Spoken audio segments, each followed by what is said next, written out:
घनश्याम जायसवाल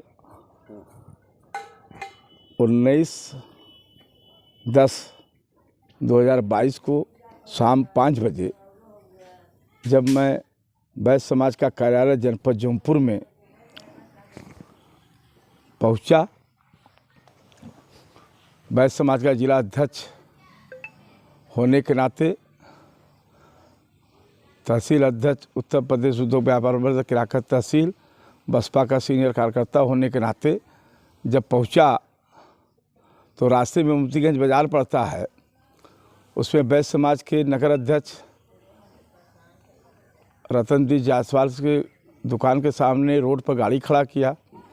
फिर उससे हालचाल पूछा, संगठन की तैयारी कर लीजिए। फिर हम चले गए कार्यालय। 6 बजे पहुँचे, कार्यालय पर रहा। कार्यालय पर ही सुनील सेठ और पुल्लू सेठ का फ़ोन आया, आप वहाँ क्या करने गए थे, आपने क्या क्या किया है, सब वीडियो में कैच है।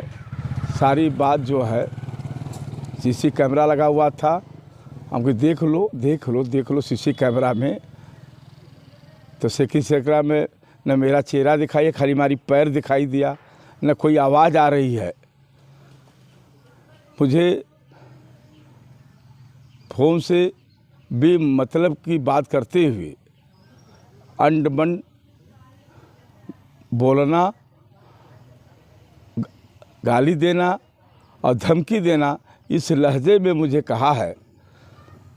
मैं सोचा कस्बा किराकत का रहने वाला ये बालक, अब भगवान इसको बुद्धि दे दे, बाकी इसको बुद्धि भगवान ने नहीं दिया। मैं विवश होकर के 20 तारीख को सीओ साहब को मैंने एप्लीकेशन दिया हूँ कि मेरे साथ ये वारदात हुई है।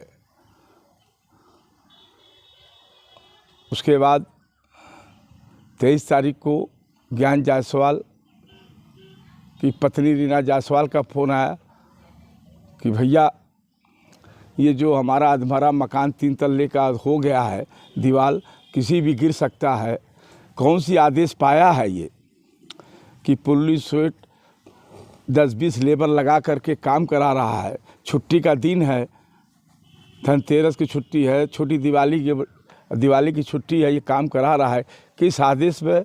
तो मैंने रीना जायसवाल को लेकर के एप्लीकेशन लेकर वहाँ पहुँचा तो हमारे तिवारी जी थे, उन्होंने कहा उसका आदेश है, एडीएम साहब दिए हैं। एडीएम साहब किस आधार पर आदेश दिए हैं? क्या किसी के अधमरा बिल्डिंग गिराने के लिए आदेश दिए हैं? वो तो पहले उस काम को आईजी साहब आए थे तहसील दिवस में, उन्होंने सारे लोग खड़ा होकर कोई उत्तर नहीं दिया, तुरंत वो आदेश दे दिया कि इस पे छेड़छाड़ नहीं होनी चाहिए, इस पर कोई काम नहीं होगा। उन्होंने आदेश दिया, फिर कौन सा आदेश दे दिया? बार बार आदेश देना, पीड़ित महिला को आदेश देना, फिर सुनील सेठ को आदेश देना। मैंने उनकी आदेश की कापी पढ़ा है, लेखपाल राजेंद्र श्रीवास्तव से बात किया है। उनसे जब बात किया, कहे भैया कि विवादित नहीं क्षतिग्रस्त दीवार उनके मकान को कोई नुकसान न पहुंचावे और वो सब सफाइयाँ करा सकते हैं। कहे ठीक है।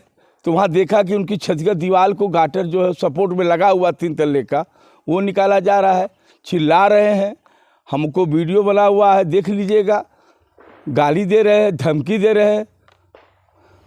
ये क्या माजरा है? राजेंद्र श्रीवास्तव कई बार मशक्कत के बाद उनको कहा कि ये क्या हो रहा है, तो उन्होंने रुकवाया काम शाम 5 बजे से। बताइए, वो सारे बाल बच्चे मर जाएंगे, पर बिल्डिंग 3 तल्ले की जो अधमरा हो गई है गिर जाएगा, जबकि वो ज़मीन का बैनामा विवादित स्थान पर हुआ है, उस पर मुकदमा न्यायालय में चल रहा है, सिविल कोर्ट में। फिर भी ये क्या हो रहा है? कानून की धज्जी उड़ाई जा रही है। आईजी साहब के कहने पर एडीएम महोदय ने आदेश दिया रोकने का, काम रुका था 1.5 महीना तक। फिर कौन जड़ी बूटी सुनील सेठ पा गया, पूरी कहानी से मैं वाकिफ हूँ, कुछ कहना नहीं जाता।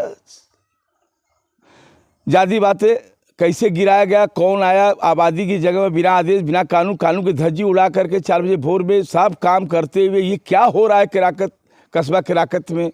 कौन सी जड़ी बूटी लोग पा गए हैं, क्या वजह है हमारे समझ नहीं आ रहा है। बार बार हमको मेहनत करना पड़ रहा है। वो रो रही है, बिलख रही है, तड़प रही है, हमारे बाल बच्चे, हमारा घर गिर जाएगा, मैं असहाय हूँ। ये हो क्या रहा है हमारे समझ में आता है। हमारे यशस्वी मुख्यमंत्री योगी आदित्यनाथ बार बार संदेश दे रहे हैं कानून का पालन किया जाए, शासन प्रशासन कानून का पालन करे, कोई भी बख्शा नहीं जाएगा। ये क्या है, खाली हवाई बातें हों। हमारे मुख्यमंत्री यशस्वी योगी आदित्यनाथ का कोई भी आदेश का आप लोग का पालन नहीं कर रहे हैं। क्यों हो रहा है, कैसे हो रहा है, हमारे समझ में नहीं आ रहा है। काम रुका, जब काम रुका वो हमको बिगड़ने लगा। छू के देख लो तो हम तुम्हें बताते हैं। हमने छूने क्या ज़रूरत है, ये विवादित जगह है, बैनामा कराए, तुम समझो, कानून जाने, सिविल कोर्ट समझे, शासन प्रशासन समझे। जब ये स्थगित, जब ये रोकने का आदेश हो गया है, काम को रोका जाए, तो फिर आप कौन सा आदेश बनवा लिए हो। आदेश बनाए हो 3 तल्ला बिल्डिंग की दीवार जो अधमरा हो गया उसको गिराने के लिए बना लिए हो आदेश। अगर आदेश बनवा ही लिए हो तो गिरवा क्यों रहे हो। राजेंद्र शुरुआत से खुद देखे अपने आँख से कानूनगो साहब, उन्होंने माननीय कानूनगो साहब कई बार उनको कहा कि भाई इस तरह से काम नहीं होना चाहिए। छुट्टी का 3 दिन का छुट्टी का फ़ायदा ले रहे हो। तो उन्होंने कहा अगर ये नहीं मानता मैं FIR लिखवाऊंगा, राजेंद्र श्रीवास्तव ने कहा। तो किसी के डर की वजह से कितना बड़ा वो शेर है हमारे समझ नहीं आता है। मैं भी बनिया हूँ, तुम भी बनिया हो। एक बनिया अगर शेर हो जाए तो किराकत का इतिहास, संस्कारों का, आदर्शों का कैसे चलेगा। मैं उसका पालन कर रहा हूँ, मर्यादा पुरुषोत्तम राम के विचारों का पालन कर रहा हूँ। कानून व्यवस्था को धज्जी उड़ाई जा रही है, ऐसा मैंने इतिहास में नहीं देखा। सीनियर नागरिक होकर ऐसा क्या हो रहा है, कौन सी जड़ी बूटी पाए हैं लोग। मुझे बहुत खेद है। मैं वीडियो बना के सारे अधिकारियों को दे दिया हूँ, जो शाम को 5 बजे हमको जो गाली गलौज धमकी देना, उखाड़ लेंगे, ये कर लेंगे,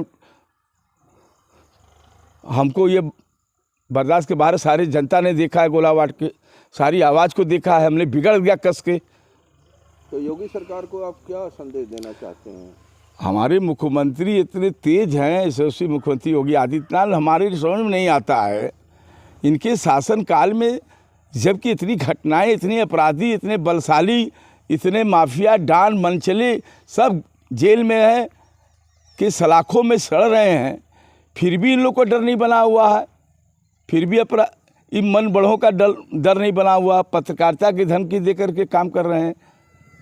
इसमें कानून व्यवस्था, गरीब मजलूम मध्यम वर्ग के कैसे जीवन बचेगा भाई। डर क्यों नहीं रहे हैं, सरकार से डर क्यों नहीं है, मुझे इस बात की चिंता है। इनको डरना चाहिए कानून व्यवस्था के। चलिए।